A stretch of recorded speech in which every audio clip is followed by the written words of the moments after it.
Picture a gray dawn mist over the Western Pacific, where a colossal floating fortress emerges not a sci-fi battleship, but a real World War II-sized warship decked with F-35B jets, launching hovercraft like a futuristic amphibious Uber and buzzing with drone-fed command centers.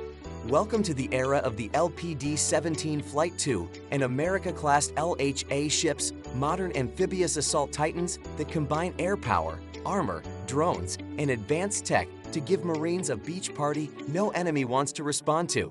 Why amphibious ships still matter, even in the age of hypersonic missiles. You might wonder why amphibious-ready groups still matter amid the dominance of aircraft carriers and submarines.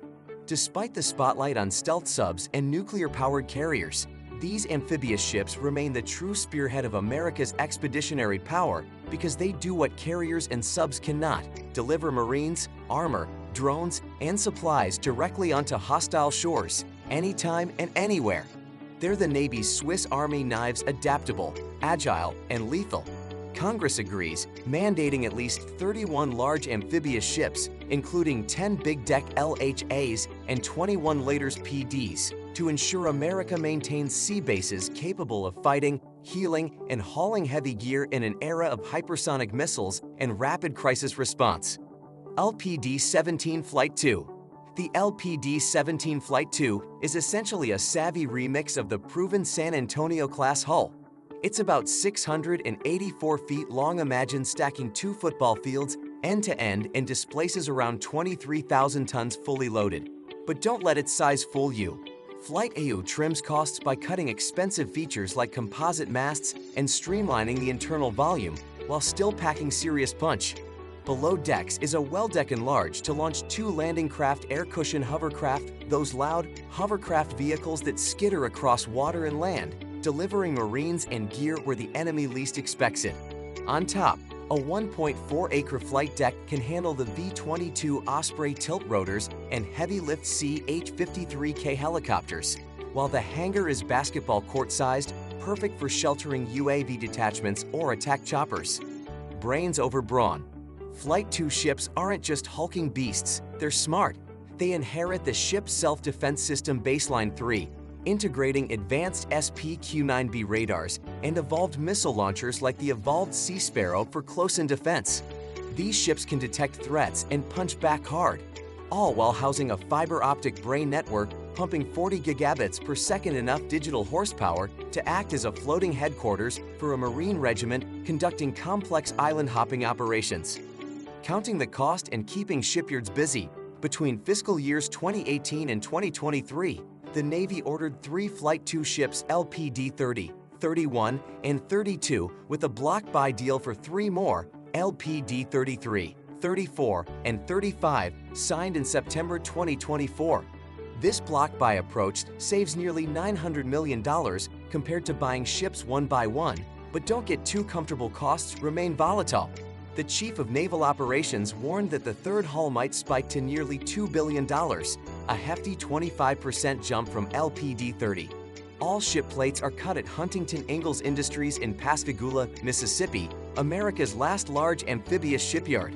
This single-yard reality means Flight IA is not just a shipbuilding program, it's a lifeline for about 11,000 Gulf Coast shipbuilders and 400 suppliers nationwide. America-class LHA.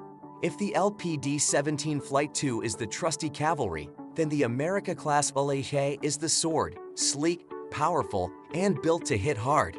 Measuring 845 feet long and displacing around 45,000 tons, the America-class is larger than the Royal Navy's Invincible-class carriers of the Falklands War era.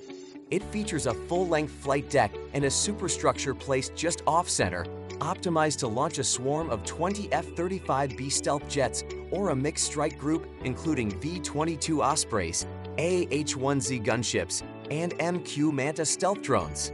And yes, it doubles as a floating hospital, command hub, and logistics center, all wrapped into one massive hull.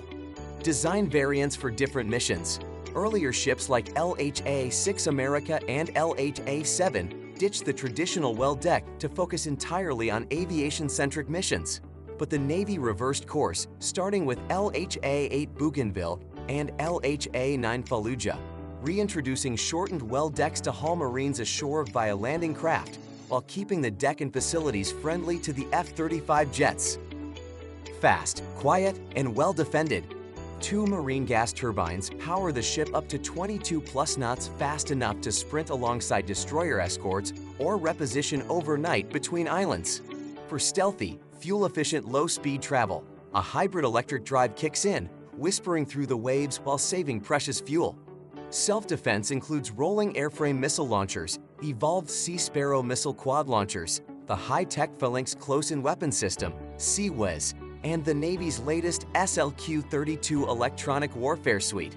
While the price tag around $3.4 billion per LHA is no small potatoes, it's a bargain compared to the jaw-dropping $13 billion Ford-class supercarrier. That means America can field multiple LHAs without breaking the bank. The modern Amphibious Ready Group.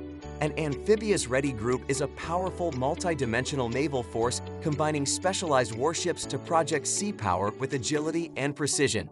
At its core, the LHA, like Alpha Wolf, launches F-35B stealth, strikes deep inland, coordinates drone swarms, and serves as the operational nerve center.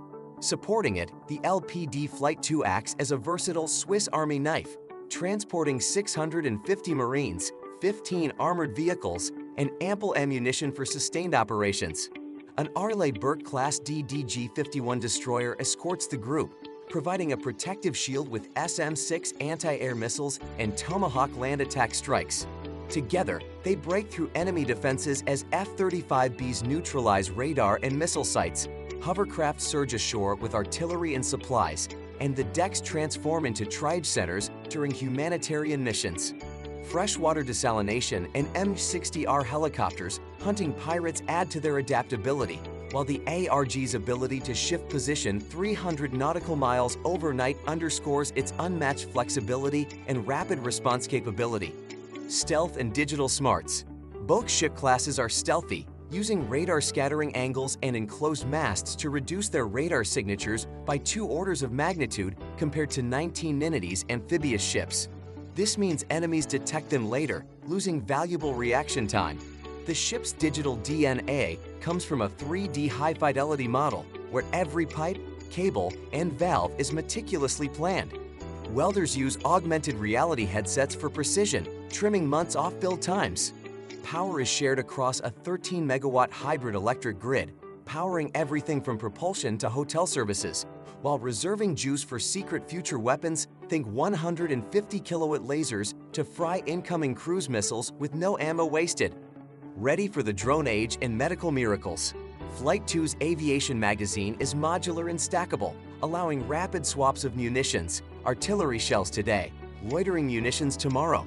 The America-class jet's fuel pits double as storage for UAV swarm tenders. And it's not all war and missiles. These ships house hospitals of the future with roll-in surgical suites, CT scanners, 24 ICU beds, and telemedicine capabilities. In 2024, the Tripoli even performed a simultaneous appendectomy and UAV launch, proving combat operations won't stop healthcare innovation. The politics of amphibious ships. Big ships, big debates. Critics complain about rising costs and vulnerability to hypersonic missiles, while supporters point to legal mandates. Congress codified the 31-ship requirement in U.S. Code 10 U.S.C. Section 862. Costs have indeed climbed from $1.47 billion per Flight 2 hull in 2019 to nearly $2 billion in 2024. Inflation and requirements creep get blamed, but Congress isn't taking it lying down. The FY 2024 National Defense Authorization Act withheld 50% of Navy operation and maintenance funds until a 30-year plan met the 31-ship mandate, while the FY 2023 National Defense Authorization Act greenlit multi-ship contracts to drive prices down.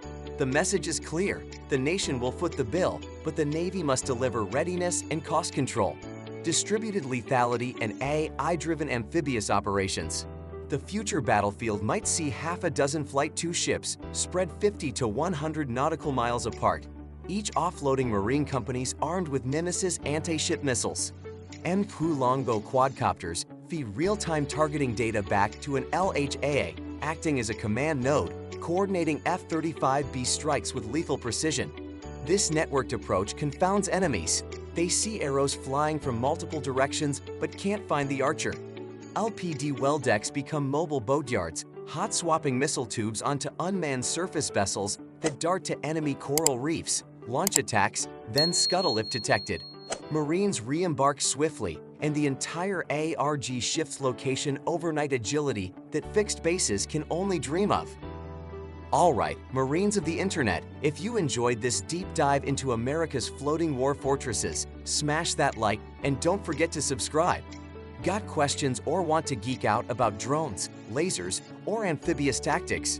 Drop a comment below. I'm all ears and circuits. Until next time, keep your boots wet and your drones buzzing.